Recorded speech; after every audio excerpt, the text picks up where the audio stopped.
Napag-alaman na sa nasabing House Bill number 10973 nakapaloob ang 19 na uri ng identification na maaaring tanggapin ng mga opisina sa gobyerno at pribadong sektor bilang valid proof of identity. Ayon sa report, maaaring manghingi ang isang opisina ng karagdagang ID para maging sapat na gagawing transaction, basta bawal ang maghingi umano ng higit sa isa.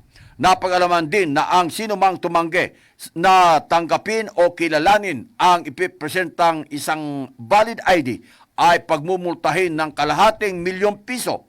Ang mga mahuhuli naman na gumamit ng government IDs para sa mapanlinlang na transaksyon o pineke ang ID ay posibleng makulong ng hanggang 3 taon o magmumulta mano ng hanggang ₱3,000,000.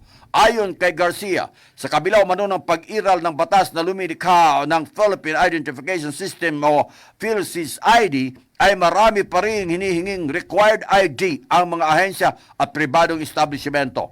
Mahirap ito sa publiko dahil maaaring wala silang oras o resources na mag-apply ng particular na ID na inuobliga umano ng ahensya o private business.